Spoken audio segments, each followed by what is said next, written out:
Bonjour à tous et bienvenue dans cette première vidéo de la chaîne Passion Tropicale. Comme tous les insectes, les phasmes se reproduisent en pondant des œufs.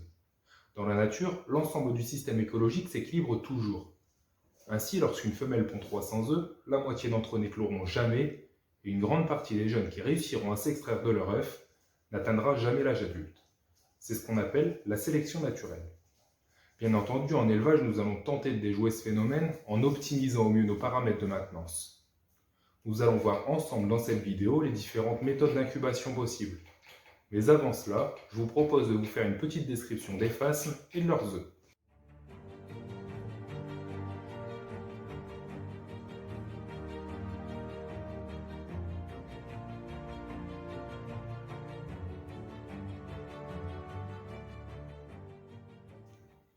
La vie des phasmes se décompose en trois parties.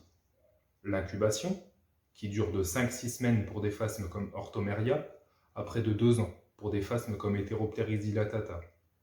Le développement, qui va durer de 2 mois pour des phasmes comme Acelles, à un peu plus d'1 an pour des phasmes plus massifs comme Agnella. Et enfin la vie adulte, qui va durer sensiblement le même temps que celui du développement. Nous allons voir ensemble aujourd'hui la première de ces trois étapes, l'incubation. La plupart des phasmes vivent entre les deux tropiques et ne sont soumis qu'à deux saisons, la saison sèche et la saison des pluies. Les variations de température entre ces deux saisons sont assez peu marquées et oscillent entre 22 et 30 degrés selon les régions. La majorité des phasmes vivant dans les forêts, le taux d'humidité ambiant de leur environnement est en général situé au-dessus de 60%. Le bon sens étant toujours de mise dans l'élevage d'animaux tropicaux, il est judicieux de s'inspirer de la nature pour utiliser un mode d'incubation assez proche de ce que subissent les œufs en milieu naturel. L'idéal sera donc d'incuber nos œufs aux alentours de 24 degrés et 70% d'humidité. Je vous conseille un investissement d'une quinzaine d'euros dans un thermomètre et un hygromètre terrariophile. Vous pourrez ainsi vérifier de temps en temps vos paramètres de maintenance pour l'incubation, mais aussi pour la maintenance d'individus vivants. Vous trouverez un lien en description du matériel que j'utilise. Il existe autant de sortes d'œufs que d'espèces de phasmes. Ils sont tous munis d'une enveloppe extérieure rigide qui les protège du monde extérieur. Des changements climatiques, une éventuelle sécheresse, des températures trop hautes, trop basses, ou un éventuel détrivore qui passerait par là. À de rares exceptions près, la plupart des phasmes pondent plusieurs centaines d'œufs, sans doute pour pallier à la sélection naturelle qui s'opère sur les plus bas échelons de la chaîne alimentaire. Malgré cette grande diversité de formes, de couleurs et d'aspects, tous les œufs de phasme sont identiques. Ils sont composés d'une capsule, qui donne à l'œuf sa forme et sa couleur générale, d'un operculum, qui agit comme une sorte de bouchon qui restera fermé tant que l'embryon n'est pas prêt à sortir. L'aire micropillaire, c'est une zone qui entoure le micropyle et qui permet les échanges gazeux entre l'intérieur et l'extérieur de l'œuf. Enfin le capitulum, parfois assez peu visible, qui surmonte l'opercule. Concernant l'incubation, on va pouvoir dire qu'il y a deux écoles chez les éleveurs de phasmes. Il y a ceux qui trient et incubent leurs œufs à part, et ceux qui vont laisser les œufs directement dans le terrarium des adultes se développer un peu comme bon leur semble. Alors personnellement, je vais complètement vous déconseiller cette deuxième solution. D'ailleurs, la personne qui vous la conseillerait est complètement stupide et inexpérimentée. Alors entrons tout de suite dans le vif du sujet et passons à la première méthode d'incubation.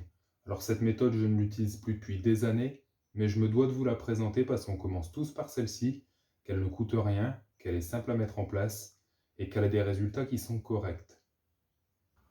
Pour la mettre en place, il va vous falloir un bac plastique de récupération, comme un bac de glace, une boîte de coton-tige ou ici une boîte de bonbons, de l'essuie-tout, un vaporisateur,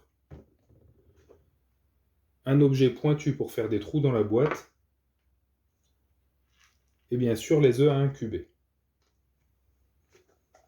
On va commencer par percer une série de trous dans la boîte. Ces trous vont empêcher un excès d'humidité et la formation de condensation sur les parois qui pourrait être fatale pour les jeunes. Ça sert à rien d'en faire trop non plus, sinon l'humidité va s'échapper. Alors, on va prendre plusieurs feuilles de sopalin.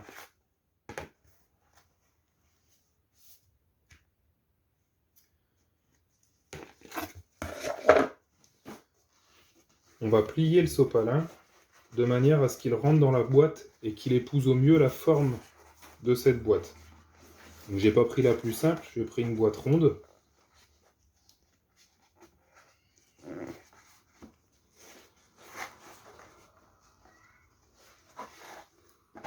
Alors, on fait en sorte d'avoir au moins 2 à 3 épaisseurs de sopalin.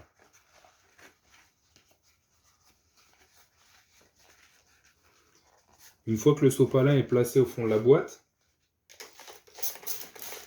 on vaporise légèrement pour l'humidifier.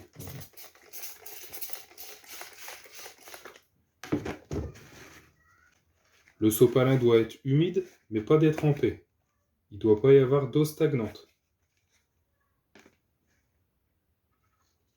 Pour terminer, on place nos œufs.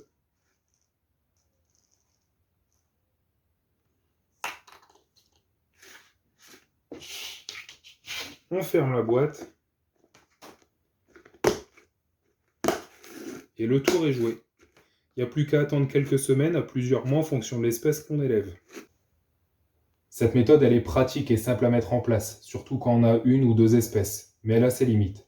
Déjà, le sopalin a tendance à moisir, ce qui veut dire qu'il va falloir changer les feuilles toutes les 2 semaines, manipuler les œufs souvent, et ça peut devenir très gênant, surtout quand on a des temps d'incubation qui dépassent les 6 mois. Ensuite, le sopalin ne garde pas très bien l'humidité, ce qui veut dire qu'il va falloir vaporiser les œufs toutes les 2 semaines, et ça se complique dès qu'on part en vacances. Ensuite, le sopalin n'a aucune inertie, ce qui veut dire qu'il ne peut pas du tout compenser les différentes variations qu'il peut y avoir à l'extérieur de l'enceinte d'incubation, comme les températures, l'humidité qui change. Pour finir, cette méthode a des résultats plus que moyens sur les espèces qui pondent leurs œufs dans un substrat. Alors vous allez le voir rapidement, l'élevage des phasmes est très addictif, et bientôt vous aurez envie d'avoir 2, 3, 4 ou même 10 espèces en plus, et c'est à ce moment-là qu'il va falloir changer vos méthodes d'incubation, de manière à optimiser vos taux de réussite, mais aussi à gagner énormément de temps. Alors je vais vous présenter 3 méthodes d'incubation que j'utilise depuis une quinzaine d'années. Ces 3 méthodes, elles découlent directement des 3 modes de ponte différents des phasmes.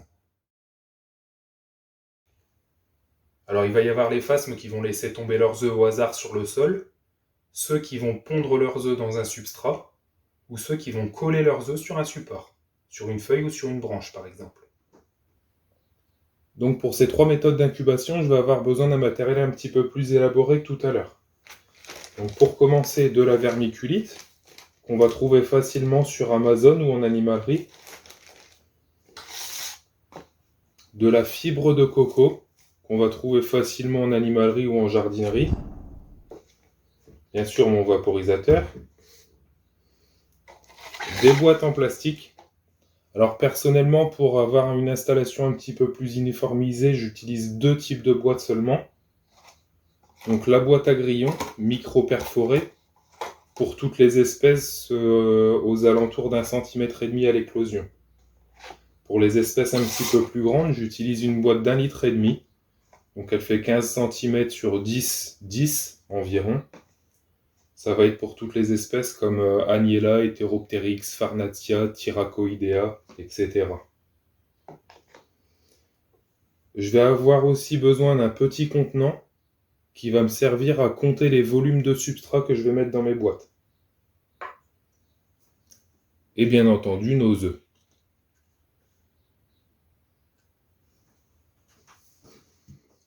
La méthode d'incubation pour les œufs laissés tomber au sol. Ce mode de ponte correspond à peu près à 70% des espèces de phasmes. Le principe est assez simple. La femelle va effectuer un mouvement de balancier avec l'abdomen pour projeter 3 ou 4 œufs par jour, au gré de ses déplacements complètement au hasard. Cette méthode est particulièrement efficace. Elle va permettre de disperser au maximum les œufs et ainsi d'assurer au maximum les chances de survie de l'espèce. Alors pour les œufs qui sont laissés tomber au sol, je vais recréer un substrat humide pour y déposer les œufs. Donc là j'ai choisi des œufs de Diapherodes gigantea. Donc il n'y en a pas énormément, j'en ai 75 exactement. Et ils sont pondus par lot de 25 à 15 jours d'écart, ce qui fait qu'ils ne vont pas éclore tous en même temps, donc je vais les mettre dans une petite boîte à grillons. Donc pour recréer mon milieu humide et je vais utiliser donc, de la vermiculite. Je place 4 volumes de vermiculite.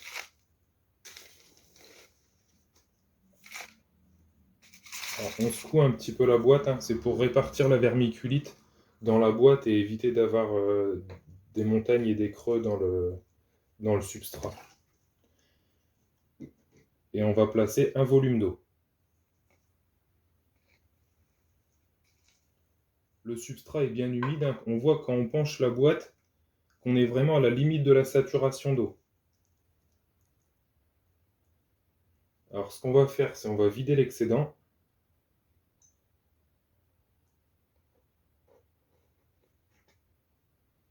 Voilà. Donc le fait que la boîte soit micro-perforée, ça va nous permettre une certaine circulation d'air et un assèchement en fait, du substrat. Donc une fois qu'on a fait ça, il n'y a pas grand-chose de compliqué à faire. Il suffit de mettre nos œufs dedans.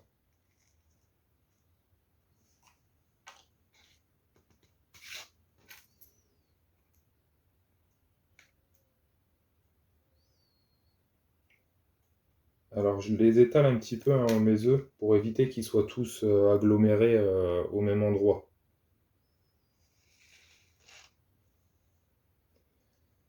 Donc même si en général la moisissure ne va pas affecter les œufs, on va avoir une petite variante pour toutes les espèces un petit peu délicates où les œufs moisissent facilement. Ça va être principalement les phasmes australiens, les Farnatia, les Thyracoida, etc. Donc on va prendre juste un petit récipient quelconque en plus. On met un petit peu de substrat sec dedans. Donc là j'ai mis de la fibre de coco, on peut mettre de la vermiculite, du sable ou n'importe, mais qu'on laisse sec. Et à la place de mettre nos œufs directement sur la vermiculite, on va venir les mettre ici dans notre petit récipient de substrat sec.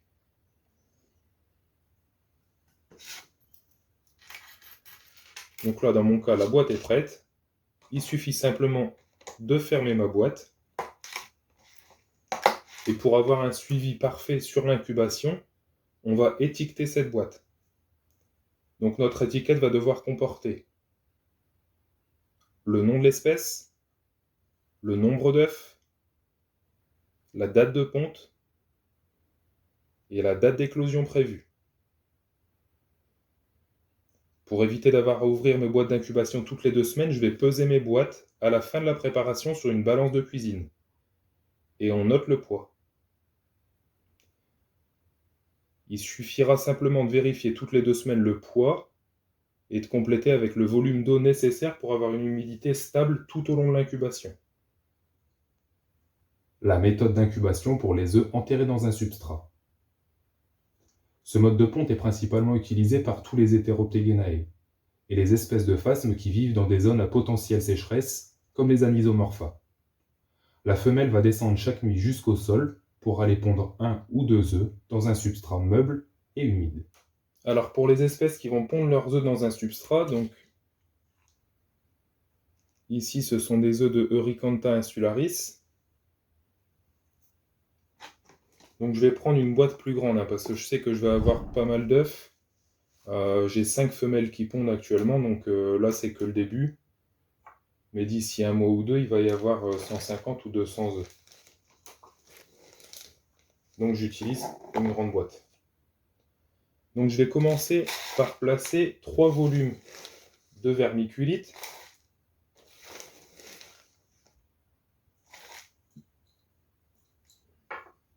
Au fond de ma boîte. Donc ça ne représente pas beaucoup, hein, ça fait à peu près 5 mm de vermiculite.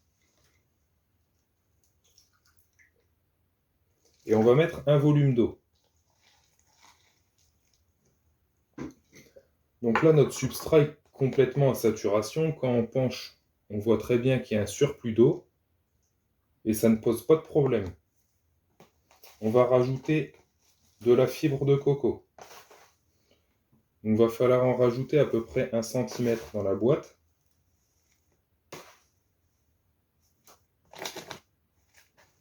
Alors on essaye d'uniformiser un petit peu hein, pour éviter qu'il y ait des creux dans le substrat et d'avoir, au moment où on verse les œufs dedans, que ça roule dans tous les sens et que ça aille au même endroit. Donc on va vaporiser un peu.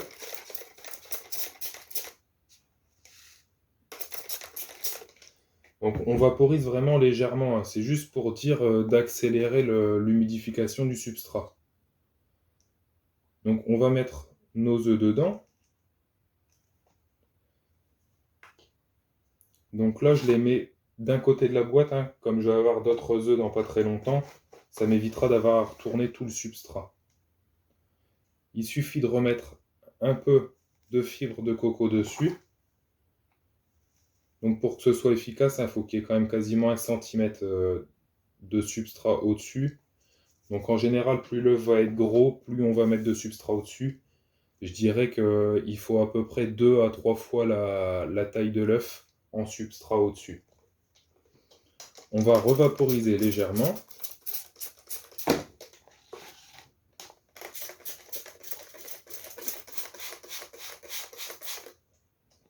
Alors ça ne sert à rien de détremper le substrat.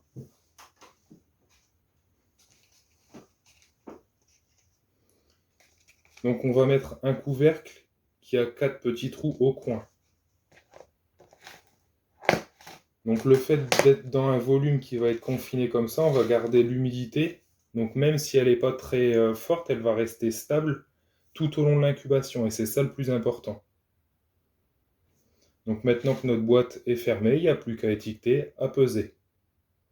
Alors par contre, attention, quand on va faire des compléments d'eau, avec les autres méthodes d'incubation, on peut verser du liquide directement dedans. Là, pour éviter de mélanger la fibre de coco à chaque arrosage, si je puis dire, on va plutôt vaporiser. La méthode d'incubation des œufs collés sur un support. Ce mode de ponte était encore assez peu connu il y a quelques années chez les phasmes, simplement parce que les espèces qu'il utilise sont toutes des espèces volantes, qui vivent dans la canopée, très loin du sol. Un peu comme les papillons, les femelles vont pondre des grappes de 15 à 25 œufs directement sur une feuille ou une branche de la plante nourricière. Les œufs sont ainsi loin du sol, assez loin de l'humidité, et vivent dans des conditions très aérées. Alors pour les œufs collés sur un support, j'ai choisi ici des œufs de Trachythorax sp Konchurang. Voilà, donc il va me falloir, en plus de mon matériel cité tout à l'heure, une petite feuille de plastique un petit peu souple. Donc ça c'est de la récup, hein. J'ai récupéré ça sur un couvercle de boîte en plastique alimentaire. Donc je vais utiliser une petite boîte à grillon. Je vais y placer 4 volumes de vermiculite.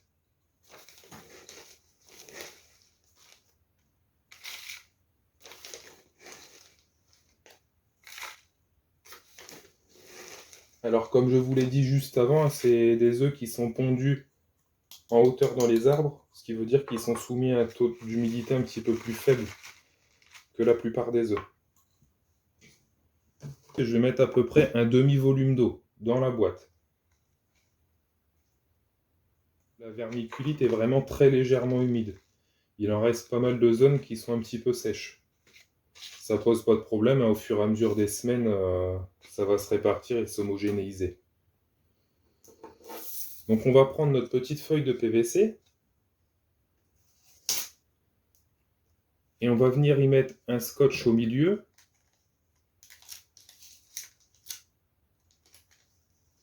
Donc collé à l'envers. C'est-à-dire partie collante vers l'extérieur. Donc là, hein, c'est juste pris sur le collant, sur le PVC, mais c'est pas collé dessus. Donc on va prendre délicatement nos œufs. Alors on fait attention, hein, forcément ils ont un sens. Les opercules vers le haut. Et on va venir les coller sur notre scotch.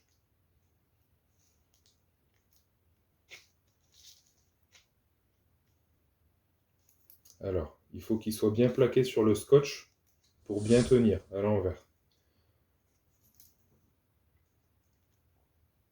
Donc là, vous allez me dire, quand les jeunes vont éclore, ils vont se coller sur le scotch. Alors c'est pour ça qu'on va utiliser un petit peu de fibre de coco.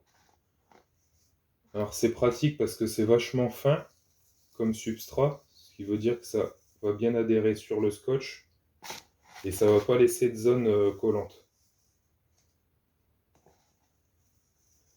Donc on en met bien autour pour pas oublier de zones collantes. Donc une fois que c'est fait, voilà, vous pouvez voir, les œufs sont collés et il n'y a plus de traces de scotch. Donc on va simplement placer notre lame de plastique comme ça contre la boîte. Donc on remonte notre scotch vers le haut, on place dans la boîte et on ferme.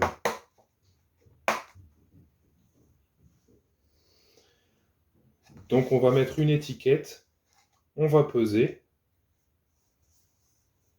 Donc là, comme le substrat est sec, qu'est-ce qui va se passer? C'est qu'ils vont incuber correctement, mais au moment d'éclore, ils vont avoir tendance à rester collés aux coquilles. Donc pour pallier à ça, en fait, dans la nature, ce qui se passe, c'est souvent les œufs se mettent à éclore juste après une grosse pluie. Donc là, on va patienter, il va falloir surveiller donc, le temps d'incubation nécessaire. Et dès la première éclosion, on va venir rajouter un volume d'eau complet dans le substrat, de manière à faire augmenter le taux d'humidité et à simuler une grosse pluie. Quand on n'a que quelques boîtes d'incubation, ça va être un petit peu système D. On va les placer soit sur une étagère ou près d'une source de chaleur derrière un ordinateur, sur un aquarium par exemple. Si on veut aller un petit peu plus loin de l'optimisation de ces paramètres d'incubation, on va se faire un petit incubateur. Alors on peut le faire dans une boîte en plastique de récupération. Moi je l'ai fait dans un ancien terrarium en bois. J'ai simplement pas mis mes vitres pour simplifier l'accès aux boîtes. Donc au fond, j'ai mis un tapis chauffant qui est relié à un minuteur. Donc il déclenche 15 minutes toutes les heures. Juste au-dessus, j'ai des boîtes avec de l'eau. Donc ça me permet d'avoir une évaporation légère. Ce qui fait que j'arrive à avoir à peu près 70% d'humidité dans l'incubateur. Donc j'ai mis un petit éclairage qui me permet de voir s'il y a des éclosions, même s'il fait un peu sombre dans la pièce. Et j'ai fait un système de plateau qui me permet de ne pas empiler trop de boîtes. Parce que forcément, si c'est la dernière boîte où il y a une éclosion, il faut retirer des piles de 5-6 boîtes, c'est pas évident. Donc là, je mets 3 boîtes en hauteur au maximum. Donc vous pouvez voir, là, il y a des Eurykantha qui ont éclos. Là, j'ai une petite Phyllium. C'est Phyllium Gardagabusi. Donc ça, c'est Malacomorpha hilarius. Et puis là, j'ai un petit Carosus detractus qui vient d'éclore. Et forcément, là-haut, les derniers Lamponus guerini qui sont en train de sortir.